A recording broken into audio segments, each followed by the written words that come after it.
सभी लोगों को जय मसीह की गुड मॉर्निंग। आज की सुबह सुंदर सुबह प्रभु ने हमारे जीवन में जोड़ा और अपने प्रिय भाई बहनों से मिलाया, हमको धन्यवाद देते हैं। आइए हम सभी अपने सरों को झुकाएंगे और प्रार्थना में चलेंगे। धन्यवाद हालेलुया। जमीन और आसमान को बनाने वाले हमारे महान जीवित सामर्थ्य मेरे सुराजा एक बार फिर आपके चढ़ोतरे आते हैं। मेरे खुदावन, आपने हमारे जीवन में सुंदर सुबह दिखाई, ये सुराजा हम आपका धन्यवाद देते हैं। और खुदावन, अपने प्रिय भाई बहन जिन्हों से मिलाया, अपने भवन में सुरक्षित लेकर आए, मेरे ईश्वर हम आपका धन्यवाद देते हैं। और खुदावन, हम जिनकी प्रार्थना करते हैं, खास तौर पर यहाँ पर हम सब इकट्ठा हुए हैं और परमेश्वर पिता हम सब आपकी खिदमत, जलाल और आशीष को देखने वाले बने। मेरे खुदावन, हम विनती प्रार्थना करते हैं आज के इस फेलोशिप के लिए। मेरे खुदावन, जो भी परमेश्वर पिता यहाँ पर वचनों को बोला जाता है, हर प्रकार में परमेश्वर पिता आपकी उपस्थिति हो और आपकी हाँ हुजूरी हो। शैतान की सारी सिस्टमें दूर रहे मेरे ईश्वर। और परमेश्वर पिता हम इसकी प्रार्थना करते हैं, जितने भाई बहन लोग नहीं आ हुए हैं, रास्तों में हैं, उन्हें आप सुरक्षित लेकर आने वाले बने। परमेश्वर पिता, हम सब अपने अपने हृदय को यहाँ पर खाली लेकर आए हैं। आप परमेश्वर पिता अपने आशीष से हमें परिपूर्ण करें। और परमेश्वर पिता उन वचनों को हम आपके हाथों में सौंपते हैं, जो परमेश्वर पिता आज आपने हमारे लिए तैयार किया है। जो भी परमेश्वर पिता यहाँ पर वो वचन, आशीष के वचन सुनने वाले हैं, वो परमेश्वर पिता हमारे हृदयों में, हमारे दिमाग में बसने पाए और परमेश्वर पिता उनके मार्गों पर चले। परमेश्वर पिता, हम आगे की सभा को आपके हाथों में सौंपते हैं। सारी परमेश्वर पिता चीज़ों को हम आपके हाथों में सौंपते हैं। सारी चीज़ों को आप मेंटेन करें और परमेश्वर पिता आपके आशीष खुदा, आपने मेरी इस विनती प्रार्थना को सुना। इस विनती, छोटी सी विनती प्रार्थना को हम आपके मीठे और सामर्थ्य नाम से मानते हैं। पुण्य सबको गुड मॉर्निंग, जय मसीह। आइए हम परमेश्वर की आराधना करेंगे और कुछ गीतों को गाएंगे। आराधना हो आराधना, खुदावंद यीशु की आराधना। आराधना हो आराधना, खुदावंद यीशु की आराधना। शांति दाता की आराधना, मुक्ति दाता की आराधना। शांति दाता की आराधना, मुक्ति दाता की आराधना।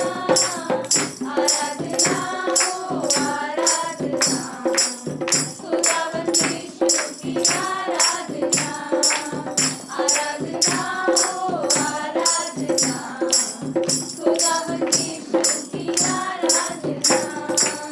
पवित्र दिल से आराधना, प्रेमी मन से आराधना।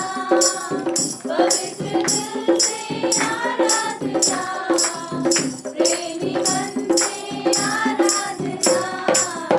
आराधना हो आराधना, खुदावंद यीशु की आराधना।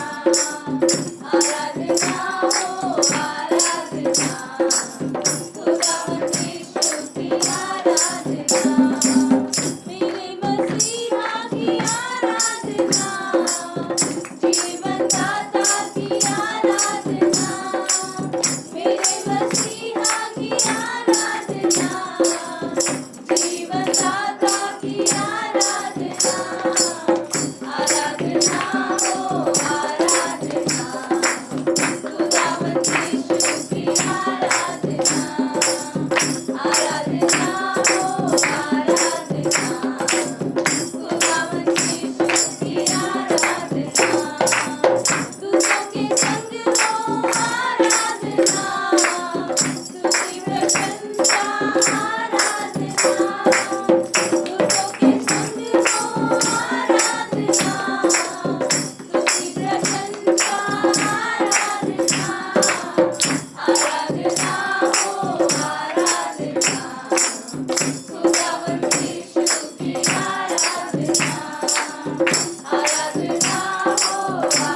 यस पिता परमेश्वर धन्यवाद देते हैं प्रभु।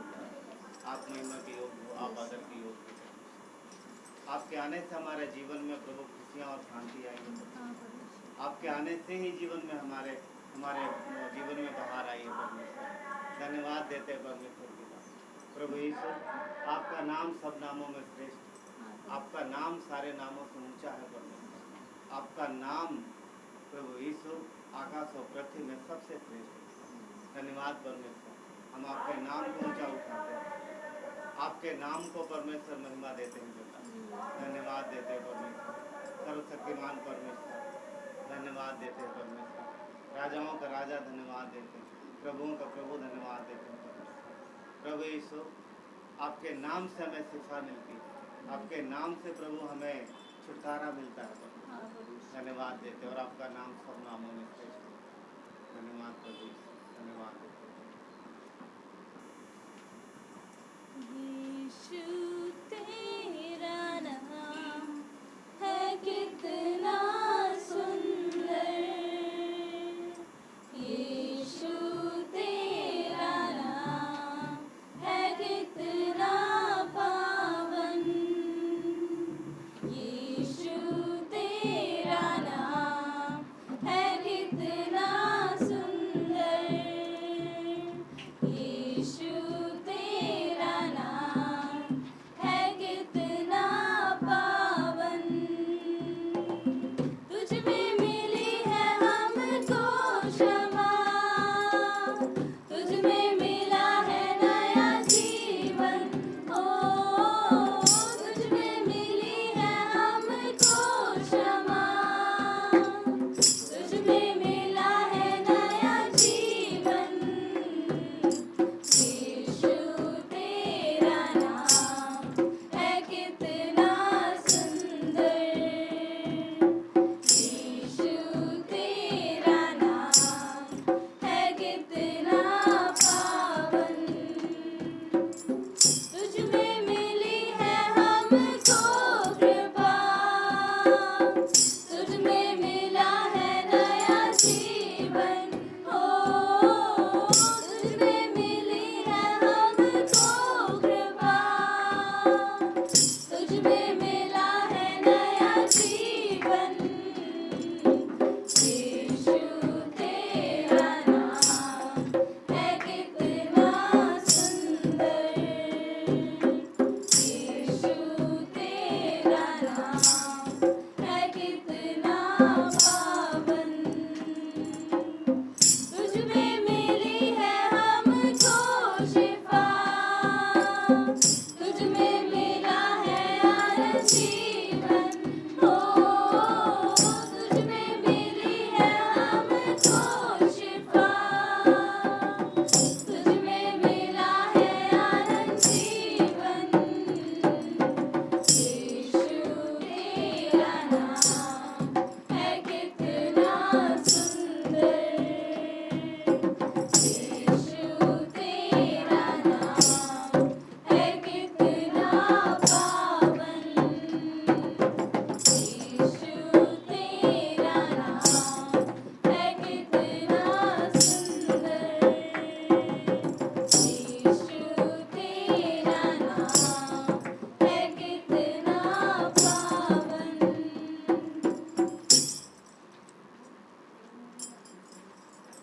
धन्यवाद परमेश्वर प्रभु, आराधना के योग्य परमेश्वर, हम दिल से आपको धन्यवाद देते हैं परमेश्वर।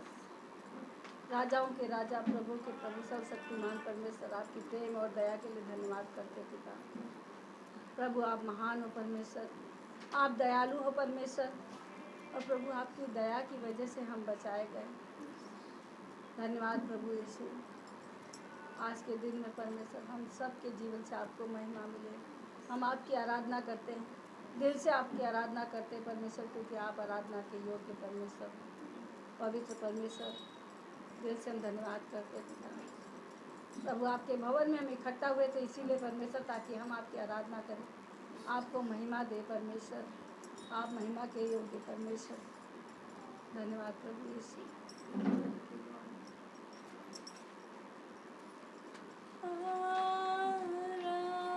आराधना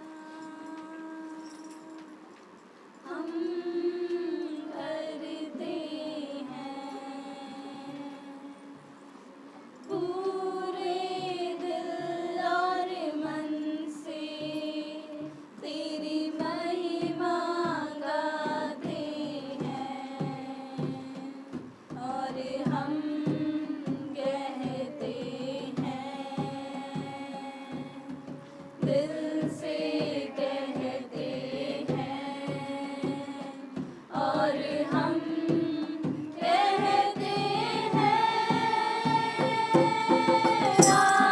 प्रभु यीशु मुझ में हो तेरी महिमा। प्रभु यीशु मुझ में हो तेरी महिमा। मुझ में हो तेरी महिमा। तेरे भवन में हम आते हैं। सारा हम तुझको देते हैं। तेरे भवन में हम आते हैं। सारा हम तुझको देते हैं। और हम कहते हैं दिल से कहते हैं। और हम कहते हैं प्रभु यीशु मुझ में हो तेरी महिमा। प्रभु यीशु मुझ में हो तेरी महिमा। मुझ में हो तेरी महिमा। मुझ में हो तेरी महिमा। धन्यवाद परमेश्वर। प्रभु यीशु आपके प्रेम और दया के लिए धन्यवाद परमेश्वर। आपकी उपस्थिति के लिए परमेश्वर, आप यहाँ पर उपस्थित हो परमेश्वर। प्रभु आप हमारे बीच में हो परमेश्वर। प्रभु आप हमसे प्रेम करते हो, इसलिए परमेश्वर आप हमेशा चाहते हो कि हम आपके करीब रहें परमेश्वर। प्रभु जब हम आपके करीब आते हैं तो हमारे जीवन से हर एक तकलीफ, हर एक परेशानी को आप दूर करते हो पिता, क्योंकि आप हमारे भले पिता हो। प्रभु इस धरती पर हमारे जो जन्म देने वाले माँ बाप हैं वो हमें कई बार छोड़ देते हैं, हमसे मुंह फेर सकते हैं, लेकिन आप कभी हमें नहीं छोड़ते। आप हमें कभी नहीं त्यागते, आप हमेशा एक समान हो, आप कभी नहीं बदलते परमेश्वर। आपका प्रेम हमेशा हमारे लिए उमड़ता रहता है परमेश्वर। धन्यवाद आपके अनुग्रह के लिए, आपकी दया के लिए प्रभु। आज के दिन में परमेश्वर हम सब आपके भवन में जब इकट्ठा हुए परमेश्वर, तो प्रभु आपकी इच्छा को हम जानने पाए परमेश्वर। प्रभु हर एक डिस्टर्बेंस को दूर करना परमेश्वर, और प्रभु आज के दिन में हम आपकी आवाज़ को सुनने पाए पिता। हमारे आत्मिक कानों को खोल देना, हमारे हृदय में परमेश्वर वचन बहुतायत से बसने पाए परमेश्वर, ताकि 100 गुना फल लाने वाले बन सके परमेश्वर। प्रभु हम पाशे के लिए भी प्रार्थना करते हैं परमेश्वर, आपकी आत्मा की अगुवाई देना परमेश्वर। मुँह उनका है लेकिन परमेश्वर शब्द आपके हैं परमेश्वर। प्रभु आप हम सबसे बातें करना पिता, ऐसी प्रार्थना करते हैं। आगे का समय आपके चरणों में रखते हैं, सारा आदर महिमा आपको देते हैं पिता। प्रार्थना विनती हमारे उद्धारकर्ता प्रभु यीशु मसीह के नाम से मांगते हैं।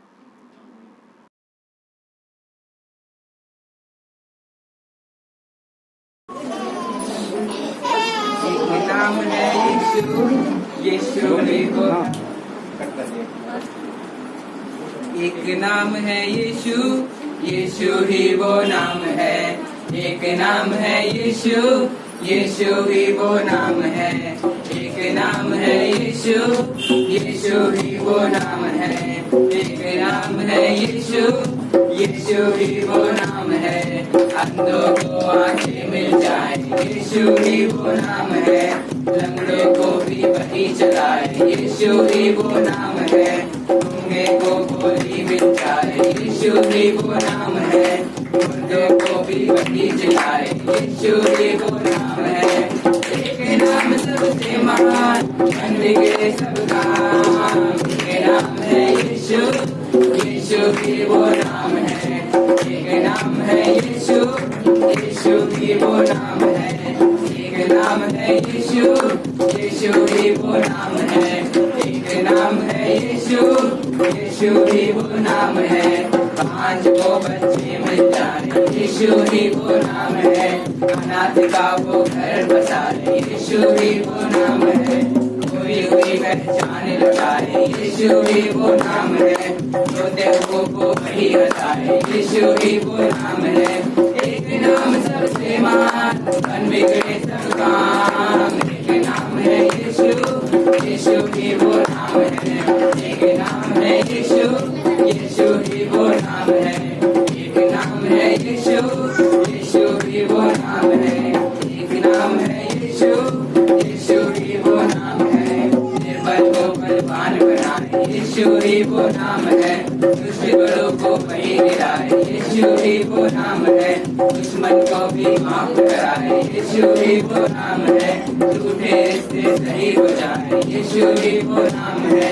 एक नाम सबसे महान, बन बिगड़े सब काम। एक नाम है यीशु, यीशु ही वो नाम है। एक नाम है यीशु, यीशु ही वो नाम है। एक नाम है यीशु, यीशु ही वो नाम है। एक नाम है यीशु, यीशु ही वो नाम है। एक नाम है यीशु, यीशु ही वो नाम है।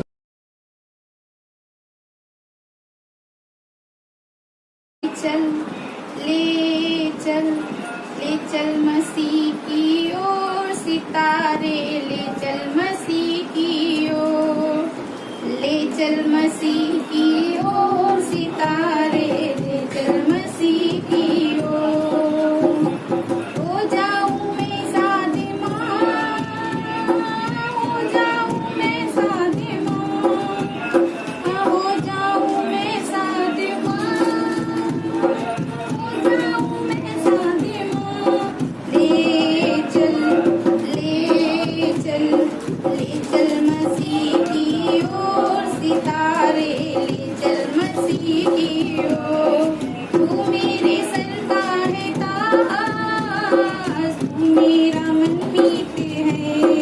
तू मेरे सर का है ताज, तू मेरा मनमीत है। तू जन्नत से उतरे न जाए, फिजाओं का संगीत है। मैं अख बन जाऊं जहाँ तेरी आंखों की ज्योति मसीह रूप है। मैं अख बन जाऊं जहाँ तेरी आंखों की ज्योति मसीह रूप है।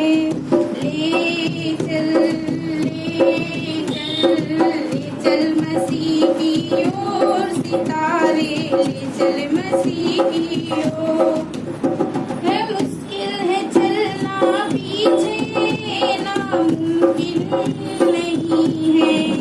मुश्किल है चलना पीछे, नामुमकिन नहीं है। खुद पर भरोसा नहीं है, खुदा पर यकीन है। यद्दिशु संग है, रोशन होती है राहें मुबारक सफर। ले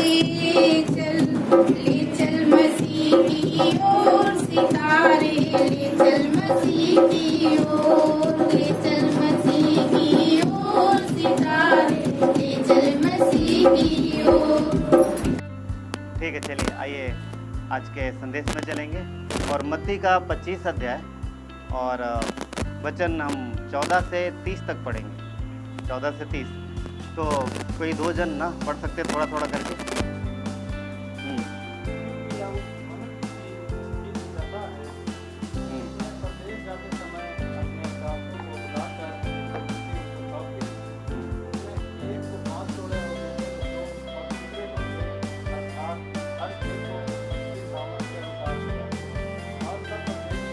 ठीक है, यहाँ पर रुकते हैं। समझ में आया सबको?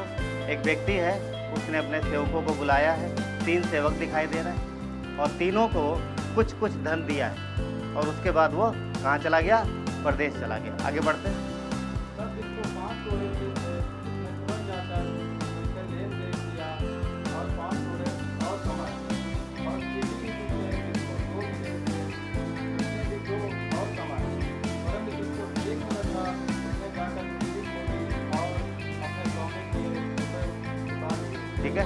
यहाँ पर जाने के बाद में तीनों दासों के 3 जो सेवक थे उनके काम दिखाई दे रहे हैं। 5 वाले ने क्या किया? लेन देन किया, और 5 के बदले कितना कमा लिया? 5 और कमा लिया। कितने हो गए? और जिसको 2 मिले थे उसने भी लेन देन किया। 2 थे, अभी कितने हो गए? 4। और जिसको 1 मिला था वो ज़्यादा चालाक था लग रहा उसने बांधा और बांध करके मिट्टी में दबा दिया। दिव्या नहीं आगे।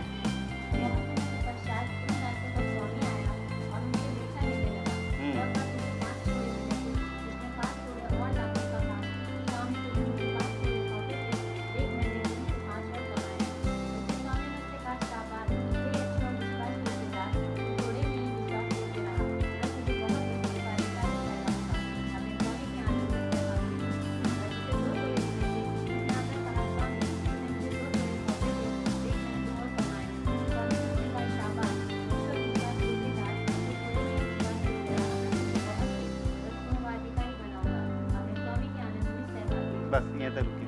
देखिए दोनों सेवक आए हैं, जिन्होंने 5 कमाए थे वो भी आया, जिन्होंने 2 कमाया, जिसको 2 मिले तो उसने 2 और कमाया, दोनों आए। मालिक के मुंह से एक शब्द निकलता, पता है क्या? शाबाश मेरे विश्वासियों के दास। पता, ये शब्द सुनने के लिए ही विश्वासी लोग हर जोखिम उठा लेते हैं। कहाँ पर मिलेगा? स्वर्ग में। यीशु बोलेगा, शाबाश मेरे विश्वासियों के पुत्रों, विश्वासियों की पुत्रियों, जो तुमको थोड़ा मैंने दिया, थोड़ा तुमने समझा, थोड़ा जाना, पर तुमने उसको आगे बढ़ाया, उसे डबल किया। उसे डबल किया। ये परमेश्वर का प्रेम है, सुसमाचार है जो हम लोगों को देते और बढ़ाते हैं। और ये चीज़ देखिए, यहाँ पर हम देख रहे हैं कि दोनों के बात बोला। 5 कमाया उसको भी, क्योंकि 5 मिले थे, 2 कमाया उसको भी, दोनों के एक ही बात बोला, क्या? शाबाश मेरे विश्वासियों के दास, अब मैं तुझे क्या करूँगा? बहुत सी वस्तुओं का अधिकारी बनूंगा। पहले कितनी वस्तुओं का अधिकारी था? थोड़ी दी गई। अब जब उसने काम किया तो ज़्यादा मिली। अब आखिरी बार नेक्स्ट।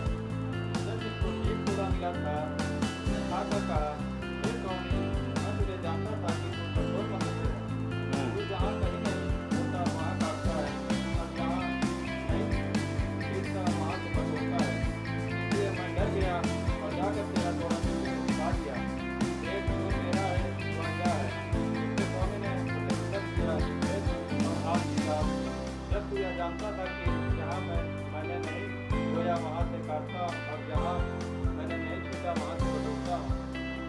तो तुझे चाहिए था कि मेरा रुपया बराबर को दे देता, तब मैं आकर अपना ब्याज दे देता। इसलिए वासुड़ा उसको दे दो, और जिसके पास 10 जोड़े हैं उसको दे दो, क्योंकि जिस किसी के पास उसे और किया जाएगा और उसके पास बहुत हो जाएगा, परंतु जिसके पास नहीं है उससे वह भी जो उसके पास है ले किया जाएगा। और इस निकम्मे दास को बाहर के अंधेरे में डाल दो, जहाँ रोना और दांतों का टूटना होगा। ठीक है, तीसरे वाले को देख रहे हैं, समझ गए सब लोग? तीसरा वाला जो मालिक की क्वालिटी को बहुत अच्छे से जानता है। क्या कहता है? मैं तुझे जानता हूँ, तो जहाँ नहीं बोता वहाँ से काट लेता है। तो बोलता है कि जब तू मुझे जानता है कि जहाँ मैं नहीं बोता हूँ वहाँ से काटता हूँ, तो फिर तू लिए बैठा क्यों रहा? और उसको क्या बोला? आलसी। और ये शब्द कितने लोग सुनना चाहेंगे? हाथ ऊपर करें। कितने लोग सुनना चाहेंगे? आलसी और निकम्मा। और कितने सुनना चाहेंगे? शाबाश मेरे विश्वासियों पुत्र पुत्रियों। हाथ ऊपर करो। कितने लोग सुनना चाहेंगे? प्रेज गॉड, सब लोग सुनना चाहेंगे। तो ध्यान रखना, उसी को यह शब्द मिला है जिसने क्या किया है? क्या किया है? जिसने काम किया है, जो लेके बैठा नहीं रहा। क्योंकि जिसने काम किया, जिसने बढ़ाया, उसको ये मिला। तो आज जिस विषय में हम लोग बात कर रहे हैं, देखिए यहाँ पर एक चीज़ और है, टॉपिक बाद में बताता हूँ। दोनों को सेम अवसर था। हाँ, क्वालिटी के हिसाब से उनको थोड़े कम थे, किसी को 5 दिया, किसी को 2 दिया, किसी को 1 दिया, वो मायने नहीं रखता। अगर एक वाला 2 कर लेता ना, तो उसको भी यही शब्द मिलता। उनके पास अवसर समय बराबर था, जो कि जिसमें कि कोई भी उसने मालिक ने कोई भी उसमें कमी घटी नहीं। ऐसा नहीं कि एक वाले को थोड़ा 2 ही दिन दिए, नहीं, सबको समान समय था। अवसर सबके पास बराबर था, परंतु उसने उसका बेनिफिट नहीं उठाया। तो आज जिस विषय में बात कर रहे हैं वह अवसर को मत खोना। ठीक है, चलिए प्रार्थना करते हैं। प्यारे परमेश्वर, धन्यवाद देते पिता, आपकी महिमा हो, और आज के संदेश को आपके हाथों में सौंपते हैं प्रभु। हम सबके हृदय से बातें करो पिता, क्योंकि आपने हमें अवसर दिया। फर्क नहीं पड़ता कि आपने 5 तोड़े दिए या 2 दिए या 1 दिया। प्रभु आपने जितना हमें दिया है हम उसको बढ़ाएं। जो समय आपने हमें धरती पर दिया है वो समय हमारे पास है, हमारे लिए। प्रभु उसमें हमारी मदद करो, सहायता करो। हम सब प्रभु आपके मुंह से वो सुनना चाहते हैं, शाबाश मेरे विश्वास को। धन्यवाद परमेश्वर। प्रभु हम इस योग्य नहीं थे कि आपके लिए कार्य कर सकें, पर आपने हमें योग्य समझा। हम पापी थे, हम बुरे थे और प्रभु आपके बैरी थे, पर आपने क्रूस पर जान दे करके हमारे दंड को चुकाया और अपनी संतान बनाया, अपने दाग की बारी में काम करने का मौका दिया। धन्यवाद परमेश्वर, धन्यवाद प्रभु यीशु। पिता इसके लिए हम सामर्थ्य मांगते हैं, आपकी अगुवाई मांगते हैं। और प्रभु यहाँ पर जितने लोग हैं परमेश्वर, हर एक को आपके हाथों में सौंपते हैं पिता। प्रभु इनके पास अलग अलग समस्याएं, इनकी जो पर्सनल समस्याएं प्रभु आप जानते हो। अगर किसी को शारीरिक कष्ट है प्रभु यीशु आपके नाम से मांगते हो दूर होने पाए। अगर किसी को प्रभु पैसों की घटी है प्रभु यीशु आप स्वर्गीय भंडार से पूरा करो। प्रभु यीशु वचन की कमी उसे वचन की समझ का मैं समझ खोलो, बुद्धि का मैं बुद्धि दो परमेश्वर। प्रभु यीशु हर एक जिसको जो घटी कमी प्रभु यीशु आपके नाम से मांगते हैं, आपके लोगों को प्रभु वो मिलने पाए पिता। आपके शांति का आत्मा मांगते हैं, धन्यवाद देते हैं। सारा आदर गौरव महिमा आपको प्रार्थना विनती उद्धार करता मैं यीशु के नाम से। आप बैठ सकते हैं। प्रेज गॉड, प्रभु की महिमा। आप सब बहुत अच्छे दिख रहे हैं। हाँ, परमेश्वर के संतान, परमेश्वर के बच्चे ना। देखिए अपनी सुंदरता को अपने चेहरे और कपड़ों के हिसाब से मत देखिएगा कभी। हाँ, एक बार किसी ने बोला आप सब बहुत अच्छे दिख रहे हैं, तो एक कलीसिया में सभा में पास्टर ने बोला कि आप सब बहुत अच्छे दिख रहे हैं। तो एक स्त्री थोड़ा सा मतलब उदास हो गई। क्यों? तो पूछा कि भाई आप ऐसे उदास क्यों हो गए? वो बोलती मुझे मालूम है कि मैं सुंदर नहीं हूँ, आप झूठ बोल रहे हो। मतलब बाद में, उस समय नहीं कि या पास्टर से नहीं बोली, आपस में हो ना किसी से, मतलब जो आपस तुम उदास क्यों हो गए? अरे बोलते पता नहीं पास्टर कैसे बोल रहे हैं, मैं सुंदर नहीं हूँ। देखिए परमेश्वर का देखना वो नहीं है जो हम देखते हैं। मनुष्य का देखना अलग है और परमेश्वर का देखना अलग है। आप इमेजिन करो। हाँ, एक बार किसी लड़के ने बोला कि मैं बहुत बेकार हूँ, मैं सुंदर नहीं हूँ और मेरा शरीर, मेरा चेहरा देखो, मेरा कैसा करो। तो एक पर्सन और खड़ा था, बोलता अपनी माँ से जाके पूछ, वो बताएगी तुम कितना सुंदर हो। क्योंकि परमेश्वर का देखना माता पिता के जैसा हो, वो बच्चों जैसा देखता ना। तो आप तो बहुत सुंदर है। कभी भी किसी के कपड़े या शक्ल को लेके हम सब प्रभु में सुंदर, वो तुलना मत करिएगा। राइट, अच्छी बात। तो अवसर ना, जिस विषय में बात कर रहे हैं, अवसर को ना खोना। हमने जो अध्याय पढ़ा है, इस अध्याय में मुख्य बात जिस विषय में आज हम बात करेंगे वो यही है कि 3 व्यक्ति हैं, तीनों को एक को 5 तोड़े दिए गए, एक को 2 दिए गए और एक को 1 दिया गया। तोड़े अलग अलग हैं, काम शायद अलग अलग दिया गया है उनकी क्षमता के हिसाब से, मगर एक चीज़ उनको बराबर मिला है। क्या है? अवसर। उन्हें समय बराबर मिला। उसमें कोई भी क्या बोलते हैं पार्शलिटी या फिर ऐसा कुछ कम ज़्यादा नहीं है। हालांकि परमेश्वर पार्शलिटी करता नहीं है किसी भी तरीके से, परंतु उनको समय बराबर है। अब दोनों तो जो 2 थे उन्होंने तो बढ़ा लिया। एक ने सब कुछ जानते हुए, वो जानता है तो उसका स्वामी है कैसा, उसका स्वभाव कैसा है। हाँ, फिर भी उसने खोद खाद के बांध के रख दिया कि कम से भाई थी। पता है क्या, मैं सब सोचता हूँ कि शायद वो डर रहा होगा कि कहीं ये भी ना चला जाए तो आके हमको मारेगा, है ना, आके हमको दंड देगा। अगर 1 दिया है कहीं ये भी ना चला जाए तो कम से कम एक काम करें, इसको तो संभाल के रखें। उसने वो किया, मगर बाद में क्या हुआ, उसको पनिश मिली, क्योंकि वो संभाल के रखने के लिए नहीं दिया गया। तो परमेश्वर ने जो हमें अवसर दिया है उसे हमें उस अवसर को, उस मौके का फायदा उठाना है और उसको क्या करना है, बढ़ाना है ना, बढ़ाना है। ये जरूरी है, ये जरूरी है बात। अगर हम उसका उपयोग नहीं करते, आप इमेजिन करो, वो तोड़े मान लो कि आपको उदाहरण ले सकते, चलो समय दिया गया और समय के तहत आपको कुछ गिफ्ट दिए गए। गिफ्ट देखिए, अगर कई बार लोग आप कलीसिया में सोचोगे मुझे तो कुछ नहीं आता, नहीं, बहुत कुछ आता है आपको। हाँ, क्योंकि घर में जब आप बोलते हो तो पूरा घर आपको सुनता है। हाँ, सब सुनते हैं। या फिर आप अपने दोस्तों के साथ बातें करते, दोस्त सुनते हैं। आपको बात करना तो आता है, और इससे बढ़िया काम और क्या है? यही तो करना है, इसने यही तो करना है। हाँ, उधर से बाजार से कोई साड़ी खरीद के लाते हैं, या फिर इधर से कोई मोबाइल या फिर चश्मा, डिओ, परफ्यूम, क्या क्या खरीद के लाते हैं। हाँ, उसके विषय में बात करते हैं, ये वाला कंपनी बहुत अच्छा है। यही तो करना है, यही तो करना है। परमेश्वर बोला अगर ये नहीं कर पाए तो फिर क्या?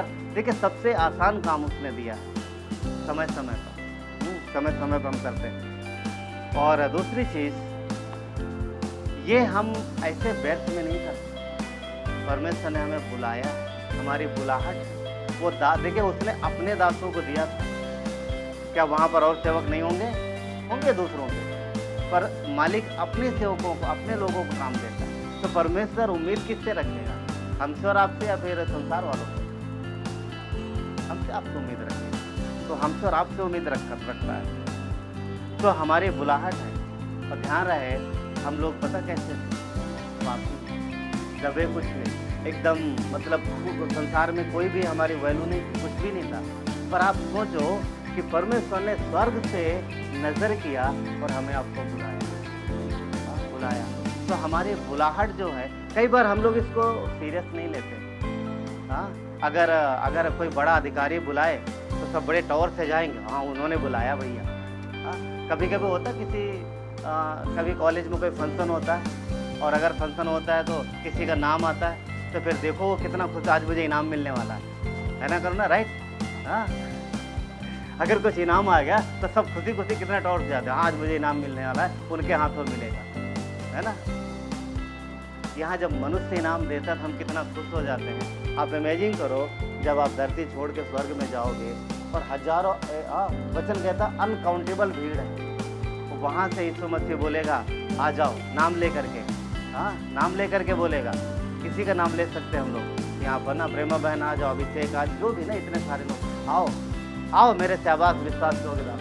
एक उदाहरण बता रहे हैं। तो उस समय मन कैसा होगा, उस समय हृदय कैसा होगा?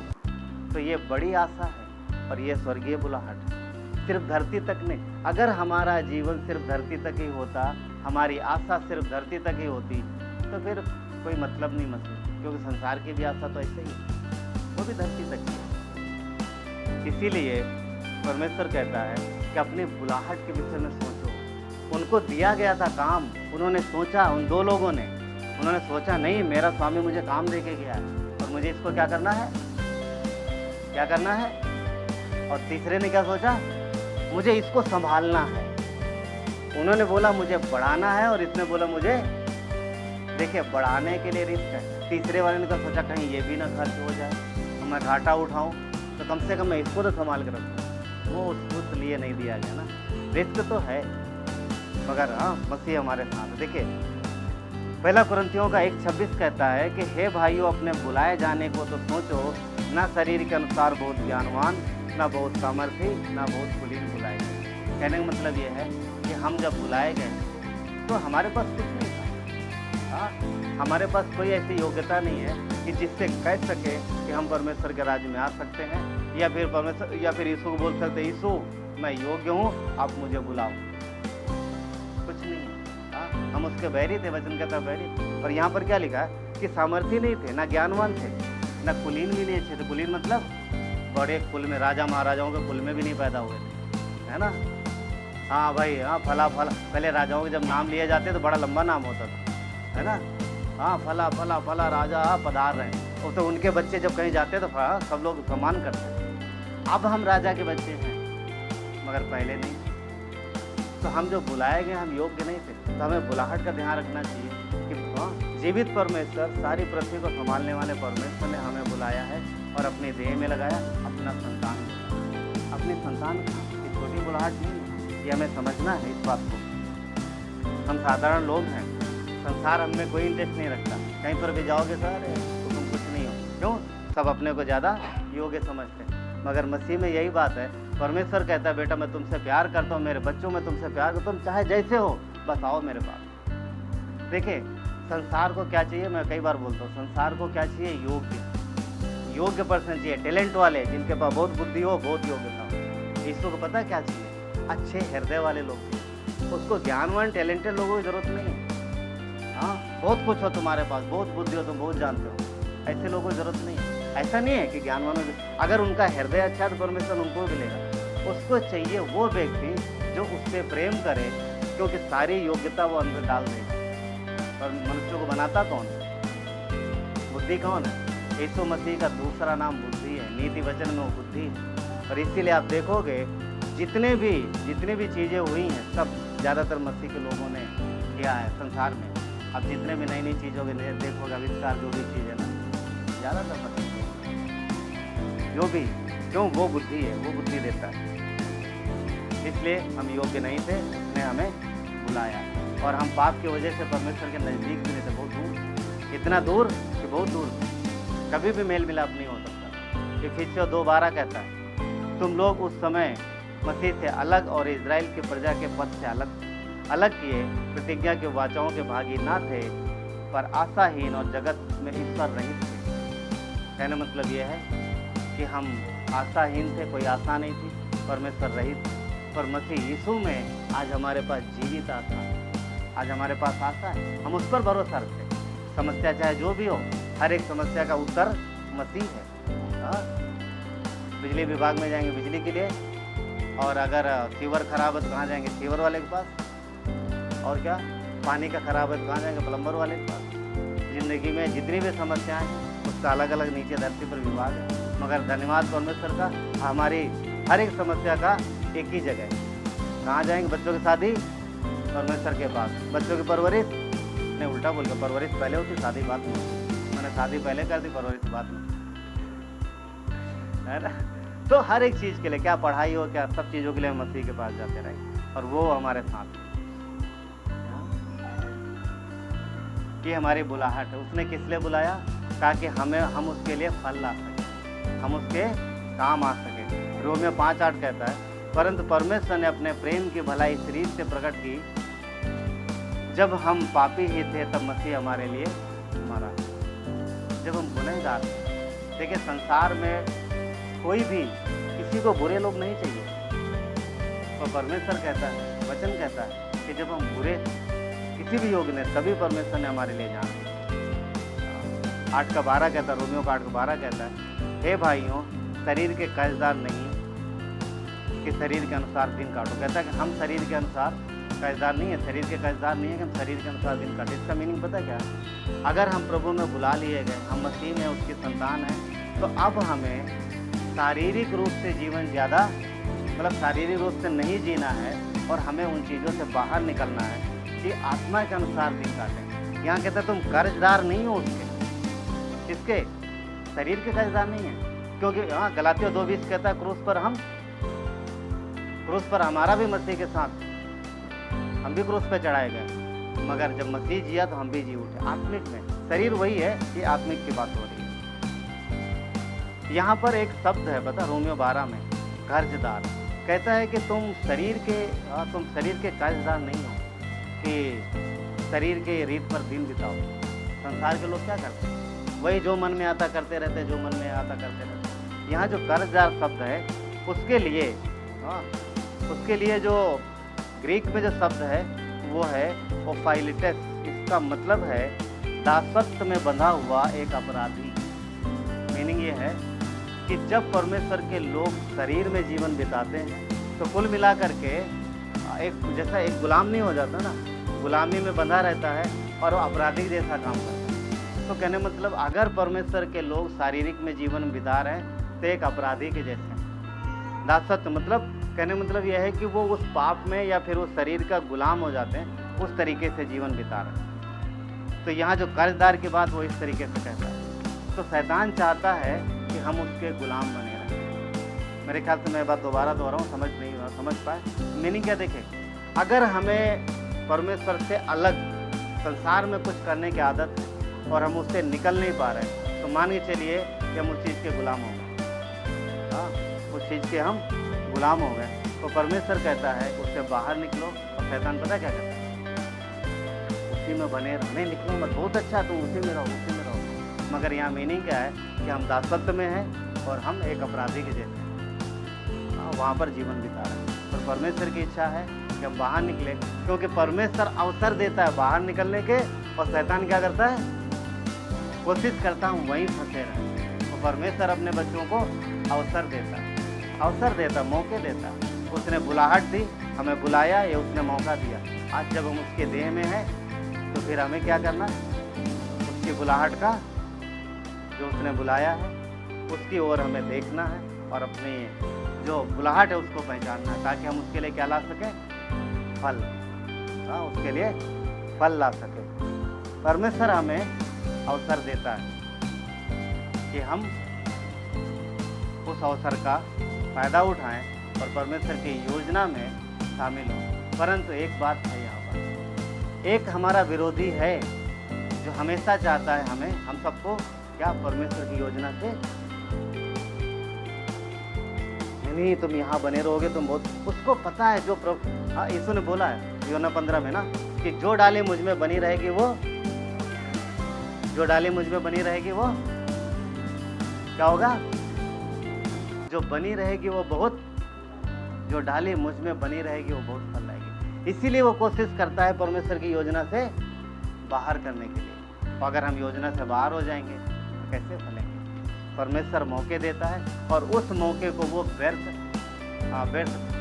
चला जाए ऐसी वो कोशिश करता है। ठीक है, तो चलिए हम लोग कुछ लोगों के विषय में देखेंगे। कुछ लोग देखेंगे हम लोग वचन से, जिनको अवसर मिला और उन्होंने अच्छा किया भी, मगर कुछ गलतियां हुई जिसकी वजह से उन्होंने कुछ चीज़ें खो दी। नंबर 1 पे हम लोग मूसा को देखेंगे। मूसा परमेश्वर का बहुत, मूसा ने जिस तरीके से परमेश्वर के साथ बातचीत करी वैसा दोबारा किसी ने नहीं की। मूसा अपने जैसे हम लोग आपस में कहते हैं ना, किसी भाई बहन से बात करते, भाई आपस में बात करते हैं, तो मूसा परमेश्वर से इस तरीके से बातें करते हैं। दूसरी बात, मूसा दुनिया का सबसे नम्र व्यक्ति था, दुनिया का सबसे नम्र व्यक्ति था, मगर उसके ऊपर बोझ बहुत बड़ा था। लगभग 20 लाख की कलीसिया और अकेला पास्टर था, दुनिया की सबसे बड़ी कलीसिया। पुराने नियम में ना, जब लोग निकाल के आ ना, जब लोगों को परमेश्वर निकाल के ला रहा था, तो एक गलती मूसा ने की थी और उस गलती की वजह से उसको कनान देश में जाने का मौका नहीं मिला। उसने वो अवसर खो दिया। आपको ये मिलेगा व्यवस्था विवरण के 32 अध्याय 48 से 52 में, जहाँ पर परमेश्वर ने मूसा को बोला था कि जाना। एक्चुअली सीन इस प्रकार से है, पानी नहीं था मंडली के पास, मतलब पानी पीने के लिए नहीं था, तो लोग कुड़कुड़ा रहे थे। तो मूसा और हारून परमेश्वर के पास गए कि इनका क्या करें, इतने लोगों को पानी कहाँ से लाएं। तो परमेश्वर ने बोला, जाना ये चट्टान पे जा और उसको बोलना, चट्टान से बात करना कि पानी दे। मगर मूसा और हारून जब गए वहाँ पर, तो इसके पहले भी एक बार ये घटना हो चुकी है, एक बार और पानी नहीं मिला था। तब पहली बार परमेश्वर ने बोला सबके पुरनियों को लेके जाना और चट्टान पर जाके लाठी मारना, तब चट्टान पानी देगी। ये पहली घटना है और ऐसा हुआ। दोबारा फिर जब पानी घटी हुई तो परमेश्वर ने बोला इस बार जा और उस चट्टान पे खड़े होना और खड़े हो करके सिर्फ बात करना, बोलना उसको, किसको, सबके देखते हुए चट्टान को बोलना कि यार एक जो भी परमेश्वर ने बोला हो कि यहोवा तुझे आदेश देता है पानी दे। मगर मूसा ने मुझ तक पता क्या हो, मैं समझता हूँ पता नहीं क्या होगा, उसका दबाव ज़्यादा था, प्रेशर ज़्यादा था। नहीं, मूसा इतना परमेश्वर का इतना अच्छा दास, इतना सेवक, आई थिंक दबाव की वजह से या फिर फैमिलिटी की वजह से, पता नहीं, कुछ चीज़ें उसने पुराना वाला तरीका अपनाया। परमेश्वर ने क्या बोला था, जाके चट्टान से बात करना, वो पानी देगी। पर पहली बार क्या बोला था, लाठी मारना। ये दोबारा भी गया सबके सामने बोल, अगर वहाँ पर हम लोग देखेंगे, इसलिए परमेश्वर ने क्या बोला था, बातें करना सबके सामने। 11 में मूसा ने कहा, ये वो घटना है जब परमेश्वर के लोगों को पानी देने के लिए यहाँ पर मूसा ने क्या कहा, देखिए वचन 9 पढ़ते, लिखा, यहोवा के इस आज्ञा के अनुसार मूसा ने उसके सामने से लाठी को ले लिया। और वचन 10 लिखा है, तब मूसा और हारून ने मंडली को उस चट्टान के सामने इकट्ठा किया। तब मूसा ने उससे कहा, अब देखिए मूसा एक बात यहाँ कह रहा है, लोगों से क्या कह रहा, हे दंगा करने वालों सुनो, क्या हमको इस चट्टान में से तुम्हारे लिए जल निकालना होगा। क्या कह रहा, क्या हमको इस चट्टान में से तुम्हारे लिए जल निकालना होगा। क्या बोलता है, क्या मैं चट्टान में से पानी निकालूं। और इतना कहकर आगे लिखा है 11, तब मूसा ने हाथ उठाकर लाठी चट्टान पर 2 बार मारी और उसमें से बहुत जल फूट निकला। देखिए, और वचन 8 पढ़िए क्या लिखा है। वचन 8 कहता है, 7 पढ़ते, तब यहोवा ने मूसा से कहा, उस लाठी को ले और तू अपने भाई हारून समेत मंडली को इकट्ठा करके उसके देखते हुए चट्टान से बातें कर, तब वो अपना जल देगी। इस प्रकार तू चट्टान में से लोगों जल निकालकर मंडली को लोगों और पशुओं को पिला पाएगा। क्या कहता है, मंडली से चट्टान से बातें करना, तब वो जल देगी। मगर हम लोग 11 में देखते उसने बातें नहीं किया। क्या किया, अब देखो, आज्ञा उल्लंघन के बावजूद बोला था बातें करना, और उसने क्या किया, लाठी मारने के बावजूद भी पानी आया, लिखा बहुत पानी आया। देखो ऐसा क्यों हुआ, सोचो, नहीं आना चाहिए था, पर आया। मूसा ने आज्ञा उल्लंघन किया, मगर परमेश्वर ने अनुग्रह दिया कि वो मंडली की जरूरतों को जान रहा था, मंडली की आवश्यकताओं को जान रहा था। परंतु ये गलती, इस गलती ने मूसा और हारून को परमेश्वर के वादे के देश में जाने का मौका, उन्होंने जाने का अवसर खो दिया। परमेश्वर के वादे के देश में उन्हें जाना था, वो नहीं जा पाए। और जो व्यवस्था विवरण 32 और 48 में जो हमने वहाँ पर देखा, वहाँ पर परमेश्वर ये गिनती के 20 के बाद कह रहा कि तुम लोगों ने वहाँ पर मुझे पवित्र नहीं जाना, इस वजह से तुम अब कहाँ नहीं जाने पाओगे, वादे के देश में नहीं जाने को। फिर भी मेरा अनुग्रह यह है, मूसा तो चढ़ जा पहाड़ के ऊपर, और पहाड़ पे चढ़ के तो देख ले ऊपर, जो उस तरफ जा कर के ये वाला देश में तेरे लोगों को देने वाला। ये भी उसका अनुग्रह था। तो परमेश्वर, हाँ, मूसा वहाँ पर आगे पढ़ोगे तो वहाँ पे मर जाता है। कारण मुझे ऐसा लगता है कि जैसे कि मूसा ज़्यादा चिंता में हो गया या फिर चिंतित हो गया, ज़्यादा लोग थे, सब चिल्ला रहे थे, घुड़घुड़ा रहे थे, और उस समय या फिर वो फैमिलियर हो गया, क्योंकि पुराना तरीका शायद भूल गया, ध्यान से सुना नहीं उसने वहाँ पर, और वापस आया 2 बार लाठी मारा। पॉइंट क्या है, संगति में ध्यान से सुनना भी जरूरी है। कई बार हमारा ध्यान इधर उधर भटक जाता है, तो मुख्य बात जो हमें सुनना होता कई बार वो निकल जाती है, और फिर हम अवसर खो देते हैं कि जो परमेश्वर हमसे बात करने वाला था यहाँ पर, वो ना करता है। कई बार शैतान नींद डाल देता है, सो जाते हैं, बाद में उठे, हाँ संदेश खत्म हो गया क्या, पूछते तो नहीं किसी से, अगर पूछेंगे तो बेइज्जती हो जाएगी, पर जब उठते गाना बजने ना, अभी तो लास्ट गीत चलने लगा, पता ही नहीं चला। बाद में बोले आज बढ़िया नींद आई, है ना। खैर, अच्छी बात, परमेश्वर का धन्यवाद, कोई हमारी देश होता नहीं यहाँ पर। तो यहाँ पर उसने अवसर खो दिया। और दूसरा पर्सन हम लोग एसाव को देखेंगे। एसाव इजराइल के 2 बेटे थे। कौन बताएगा नाम, उन 2 बेटों के नाम क्या थे? Sorry, thank you so much. इसहाक के 2 बेटे थे, इसहाक के 2 बेटे थे, उनका नाम क्या था? एसाव और क्या बात, अरे वाह, आपको बोला, आप भी बोल रहे हैं, अच्छी बात है ना, वेरी गुड, बहुत अच्छा ना। हाँ, एसाव और याकूब। अगर आप पढ़ोगे वहाँ पर, ज़्यादा डिटेल में नहीं जाएंगे, नहीं संदेश वाकई लंबा हो जाएगा, ज़्यादा डिटेल में जाएंगे, पर इन दोनों के विषय में एक बात बोलेंगे हम लोग।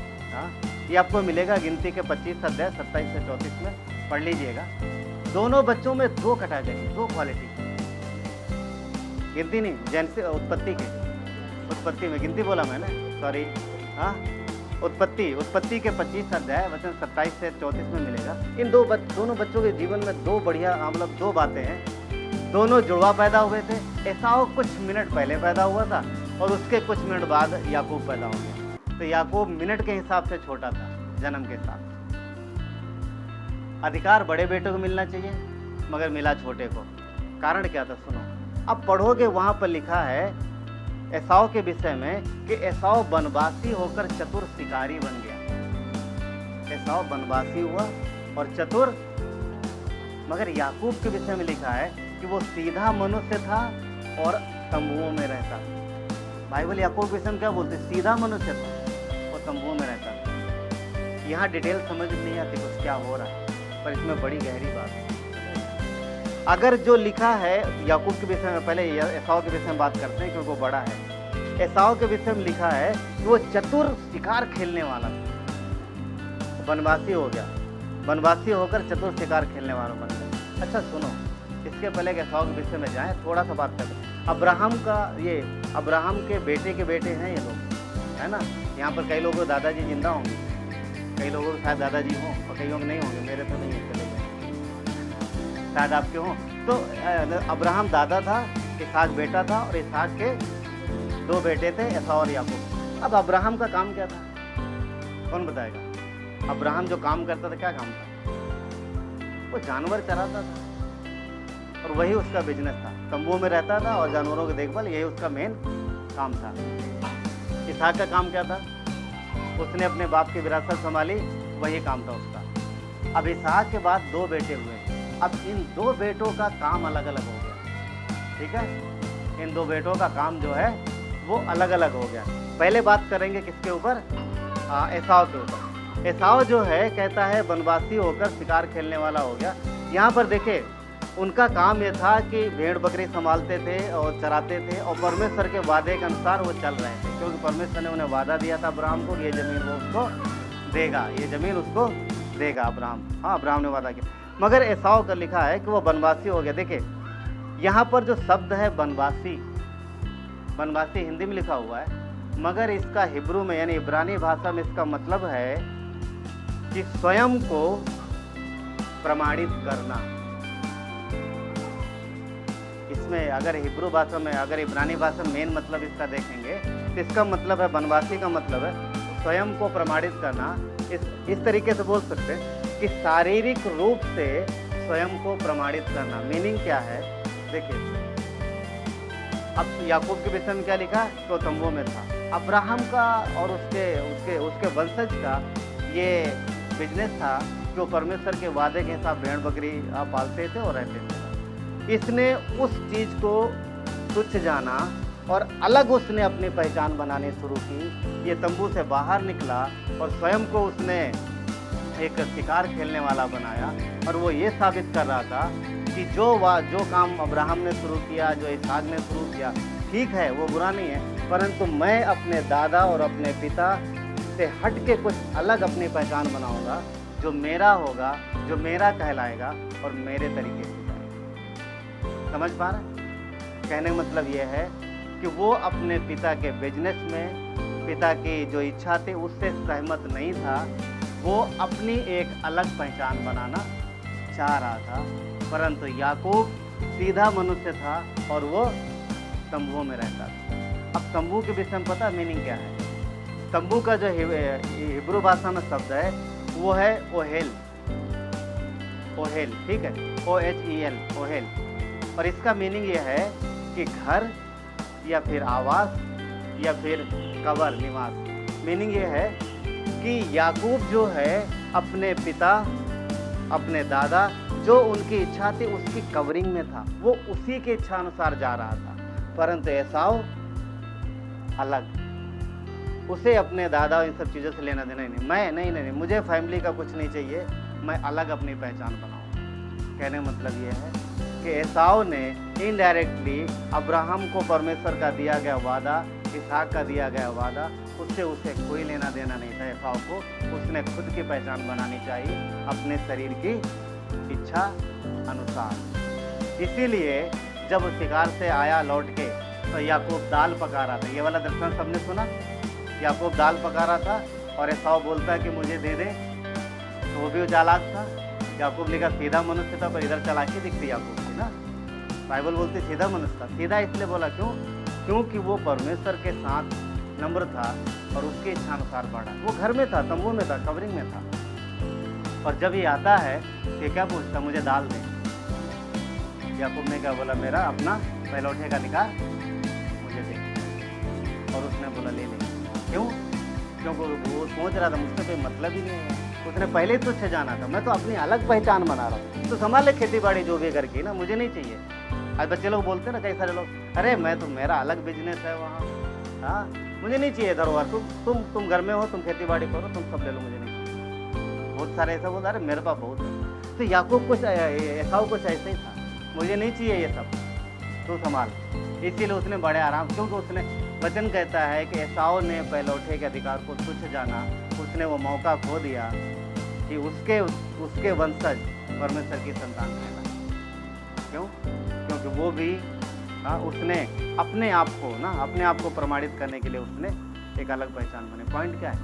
शैतान आज भी आपके हमारे अंदर ये विचार डालेगा, तुम हट के कुछ अपनी अलग पहचान बनाओ। तुम क्यों संगति में हो, तुम क्यों अधीन में हो? याकूब एसाऊ अधीनता में नहीं रहना चाह रहा। तुम क्यों अधीनता में हो? तुम क्यों पास्टर के साथ हो? तुम क्यों कलीसिया में? तुम क्यों मिल के काम करोगे? तुम अलग पहचान बनाओ। ये परमेश्वर की ओर से। याकूब नम्र था, वादा उसको मिला। ओरपा ने वो अधिकार, वो मौका खो दिया जो रूत को मिला, समझ पा रहे? ओरपा और रूत सब जानते हैं, दोनों को बराबर मौका था। क्या दोनों नहीं आ सकती थी? उसके नयोमी के साथ आ सकती थी, मगर वचन लिखा है कि ओरपा ने नयोमी को चूमा, यानी नयोमी से विदा ली और अपने लोगों में चली गई। मगर रूत जो है वो नयोमी के साथ आई। क्या रूत के मायके वाले नहीं थे? क्या रूत के लोग वहाँ नहीं थे? मगर उसने परमेश्वर, क्योंकि उसे पता था कि परमेश्वर ने मुझे इस परिवार से निकाल के इस परिवार में जोड़ दिया है, ये उसकी इच्छा है, ये हमेशा हमेशा के लिए, इसलिए अब मैं पीछे मुड़ के नहीं देखूँ। मगर ओरपा का मन पीछे लगा। ये विश्वासियों का चित्र है। एक बार रूत ने निर्णय ले लिया कि वो जीवन भर इसी राह पे चलेगी, कभी पीछे मुड़ के नहीं देखेगी। मगर ओरपा नहीं, bye bye Naomi, bye Ruth, मैं जा रही हूँ। उधर मेरे मम्मी पापा वो सब वेट कर रहे हैं। वो पुराना समय, वो संसार का चित्र है। परमेश्वर ने संसार से निकाल के हमें कलीसिया में लगाया है। भाई आप पीछे नहीं देखना, आगे देखना। हमें रूत नहीं, नयोमी नहीं, क्या बोलते हैं वो, ओरपा नहीं बनना है। नहीं, कुछ हो गया, चलो भाई। मैं किसी से कल बात कर रहा था, एक मोहल्ला है, नाम नहीं लेंगे, एक एरिया है, वहाँ पर बहुत सारे लोग बोलते, ऑलमोस्ट बहुत सारे लोग प्रभु में जाते थे कुछ साल पहले। आज आधे से ज़्यादा बैठ गए, नहीं जाते, ठंडे हो गए, ओरपा बन गए, समझना। मगर रूत जो भी हो, हाँ तेरे साथ ना, वो अगर पढ़ोगे तो वहाँ रूत का निर्णय देखो कैसा है। कहता तेरा परमेश्वर मेरा परमेश्वर होगा, तेरे लोग मेरे लोग होंगे, तो जो खाएगी वो मैं खाऊंगी, तो जहाँ रहेगी वहाँ रहेंगे, जैसे मर्जी। वो एक बात, ये निर्णय है, ठोस निर्णय। अगर हम ऐसा निर्णय लेते हैं तो फिर परमेश्वर, देखिए रूत को नहीं पता था आगे चल के वो क्या क्या होने वाला, बस उसका इतना निर्णय था कि परमेश्वर ने मुझे यहाँ लाया है और मुझे जो मर्जी हो जाए आगे बढ़ते रहें। परमेश्वर निर्णय, जब हम निर्णय लेते हैं तो हमारे निर्णय का वो कदर करता है, फिर परिणाम उसे साफ है ना। हम निर्णय ले सकते हैं। आज भी शैतान लालच देगा, प्रलोभन देगा, बहुत कुछ करेगा, मगर क्या हमारा निर्णय है? रूत के जैसा। ओरपा ने मौका खो दिया पर रूत ने मौका नहीं खोया, इसलिए आज हम रूत को याद करते हैं। एलीसा का शिष्य गेहजी था, लालच में फंस गया। अगर आपने पढ़ा होगा, एलीसा को बहुत सारा धन देने आया था नामान असुर का जो सेनापति था, मगर उसने नहीं लिया, गुरु ने नहीं लिया। वहाँ उसको कोड़ था, उसने बोला यरदन नदी में डुबकी लगाना, डुबकी लगाया, वो ठीक हो गया, वापस आया कुछ देने के लिए, फिर भी नहीं लिया, गुरु ने वापस, एलीसा ने वापस भेज दिया। अब वो चला जा रहा और उसका शिष्य था गेहजी ने देखा, अच्छा इतना सारा धन दे रहा था, इसने लिया नहीं। हाँ, उसके गुरु ने नहीं लिया।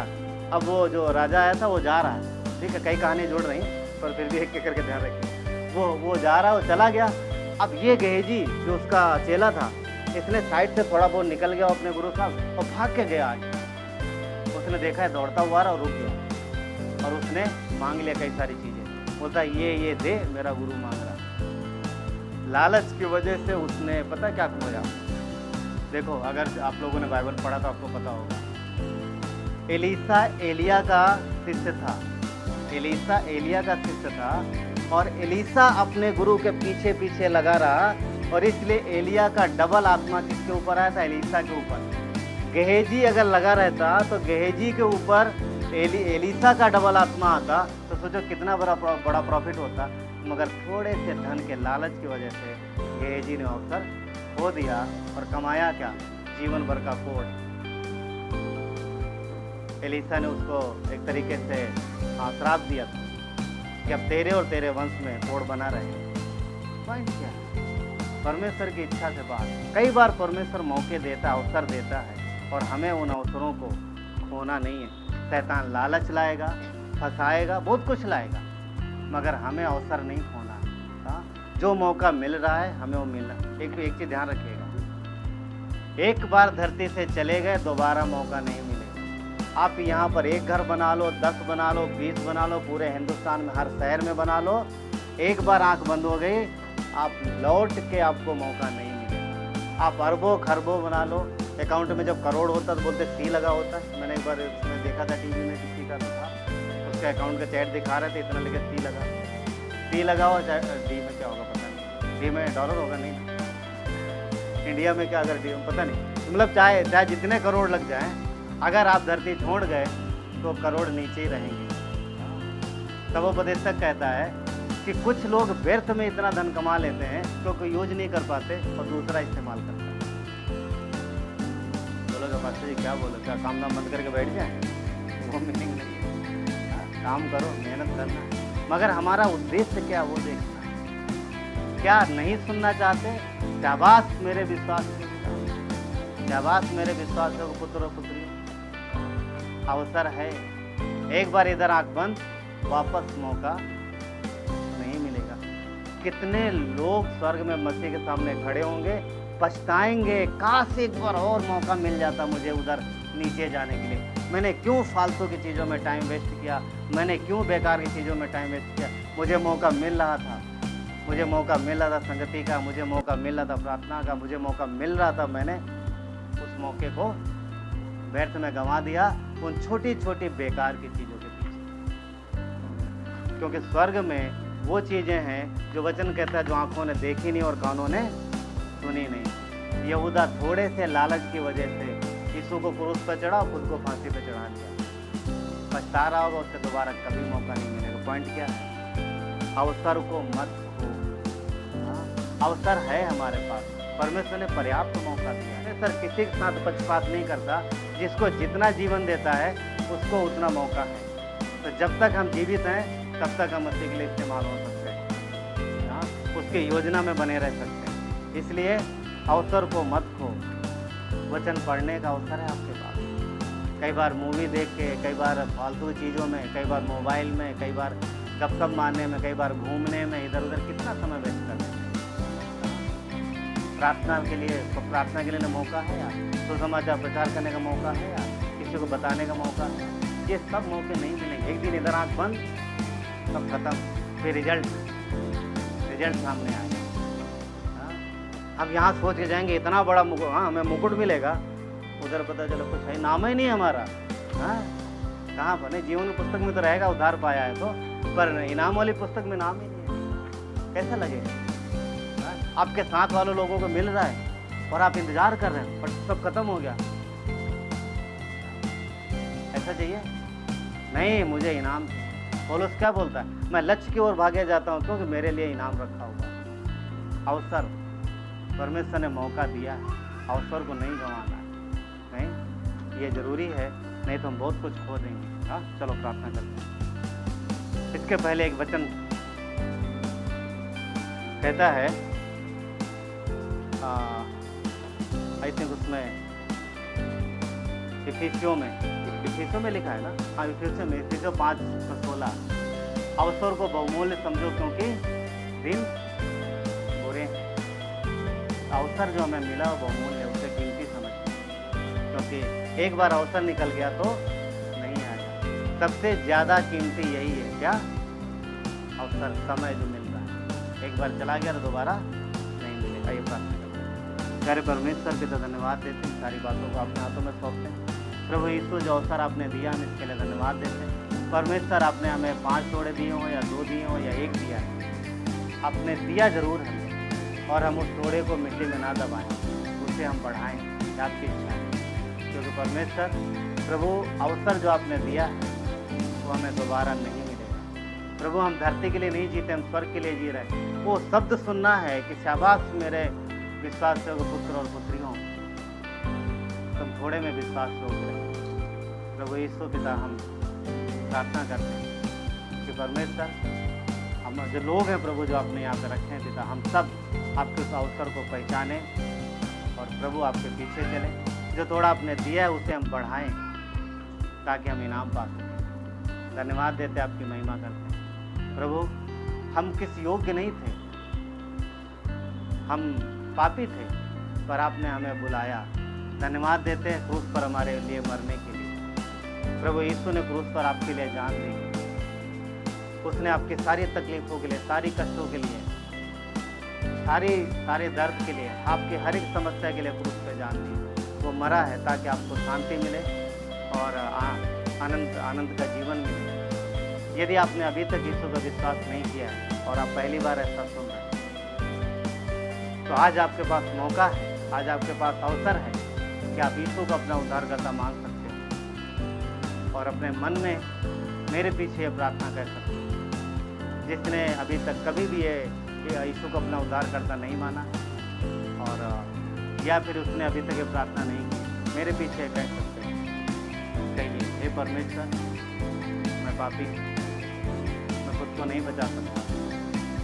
धन्यवाद देता हूँ कि आपने यीशु को इस संसार में भेजा। प्रभु यीशु, आपने मेरे लिए उस पर जान दी, कब्र में गए, तीसरे दिन जी उठे। आप जीवित परमेश्वर। प्रभु मुझे क्षमा करो, मेरे जीवन में आओ।